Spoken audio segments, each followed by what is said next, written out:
Imagine the chaos of Miami in the late 1970s. A city brimming with sun-soaked beaches and neon-lit nightlife, but behind the glamour lay a far darker reality. Miami had become the epicenter of the U.S. cocaine trade, with billions of dollars flowing through its streets.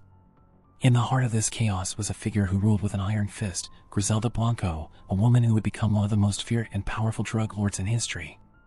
They called her the Cocaine Godmother, a nickname that underscored her dominance in a world ruled by men. Blanco didn't just play the game, she redefined it.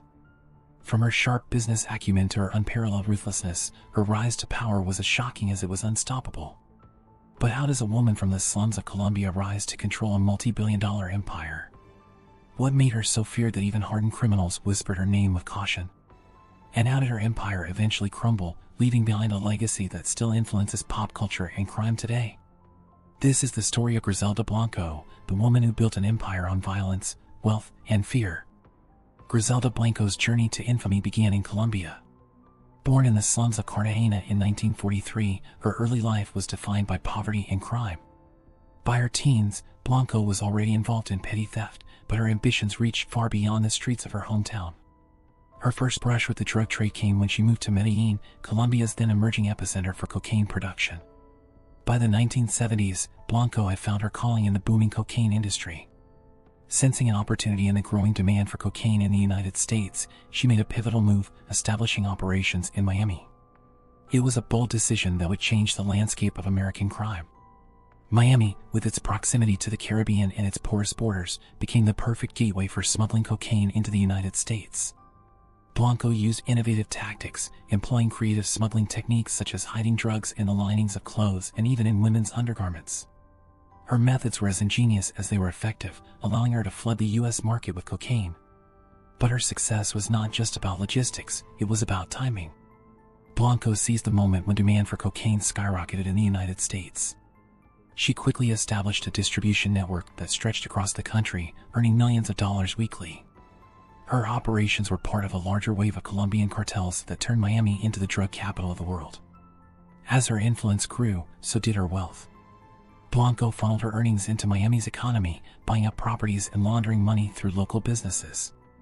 This infusion of drug money played a significant role in transforming Miami's skyline, financing luxury condos and high-rise developments.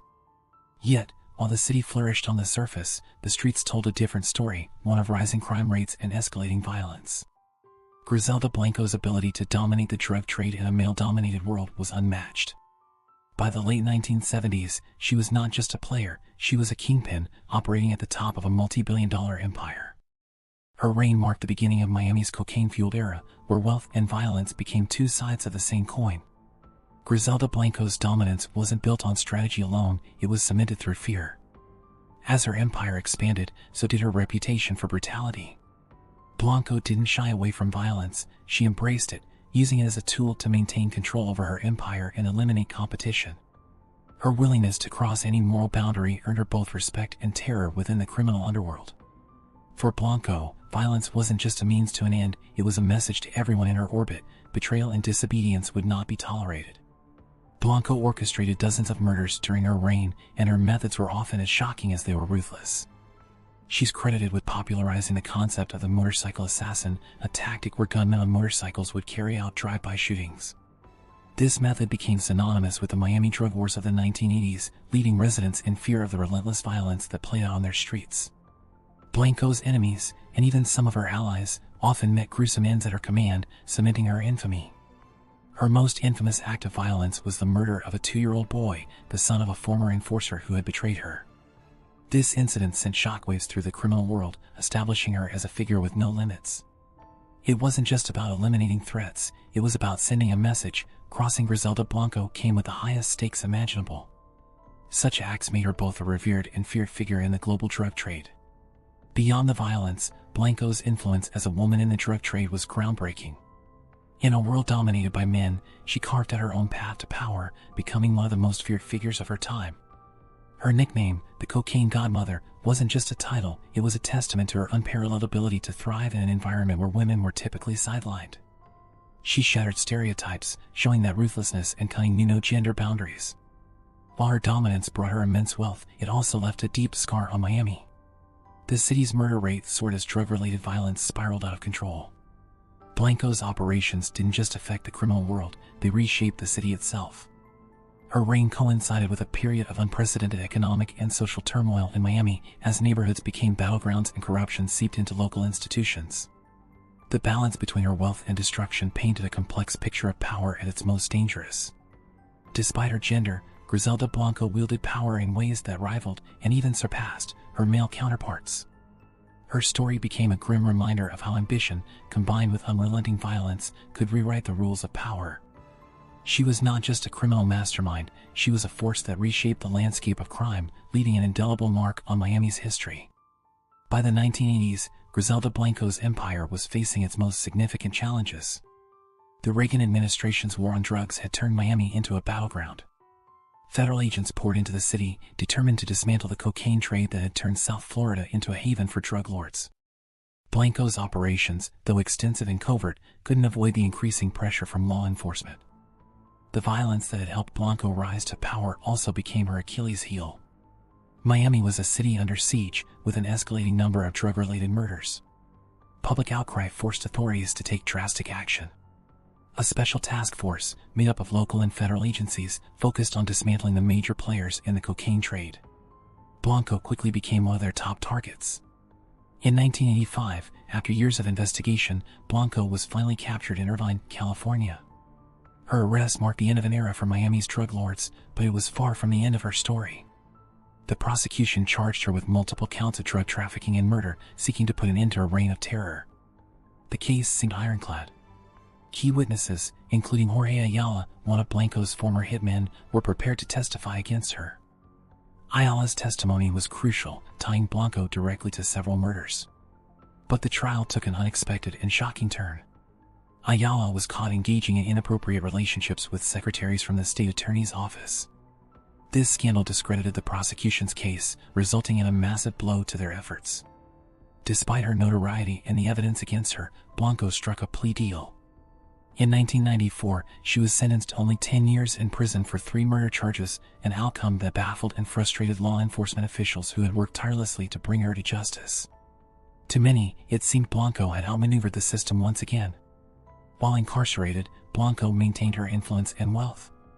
She lived relatively comfortably in prison, still commanding loyalty from her associates. Her eventual release in 2004, followed by her deportation to Colombia, was seen as a bittersweet victory for her enemies. Some believed she wouldn't survive long in her homeland, where old rivals awaited her return. Yet, against all odds, she disappeared into obscurity, defying expectations once more. Griselda Blanco's arrest and subsequent legal proceedings highlighted the flaws in the justice system, leading many to wonder, how could someone responsible for so much chaos walk away with such a light sentence? Her case remains one of the most controversial in the history of the war on drugs, a testament to the complexity of battling organized crime. Griselda Blanco's story didn't end with her deportation to Colombia. In many ways, her legacy grew even larger after her release.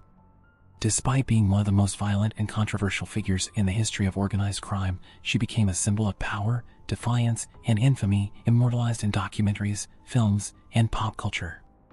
Blanco's influence on the drug trade extended far beyond her era. She helped lay the groundwork for the cocaine trafficking networks that would later be dominated by figures like Pablo Escobar.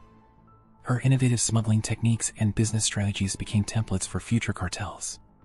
In the annals of criminal history, Blanco's impact is undeniable. She was not just a participant in the cocaine boom, but one of its architects. In Miami, her reign left deep scars. The drug trade she helped build fueled an economic boom that transformed the city's skyline, but at a tremendous social cost. Entire neighborhoods were torn apart by violence, corruption seeped into local institutions, and Miami's reputation as a sunny paradise was forever tainted by its dark underbelly. Even today, the era of the cocaine cowboys is etched into the city's history, a time when crime and wealth were inseparable. Blanco's personal story is equally layered. As a woman who rose to dominate a male-dominated underworld, she shattered stereotypes but did so through ruthless violence and fear. Her life remains a controversial narrative. Was she a trailblazer or a symbol of the worst excesses of humanity? Public fascination with her life only deepened after her deportation. Rumors swirled about her activities in Colombia, with some suggesting she continued her criminal enterprises. Others claimed she lived quietly in Medellin, avoiding the spotlight. her ultimate fate remains murky. Blanco was reportedly last seen in 2007, and in 2012, she was allegedly assassinated by a motorcycle gunman, a grimly ironic end for someone who had popularized the method. However, the details of her death are as shrouded in mystery as much of her life, leaving room for speculation and intrigue.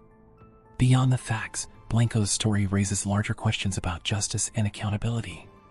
Despite her role in countless murders and her control over a vast criminal empire, she escaped the full weight of the law. To some, her light sentence and eventual release symbolize the failures of the justice system in addressing organized crime. To others, her story is a cautionary tale about the cost of unchecked ambition and power. Griselda Blanco's life was a mosaic of contradictions, poverty and unimaginable wealth, cunning intelligence and unchecked brutality, respect as a woman in power and fear as a ruthless killer.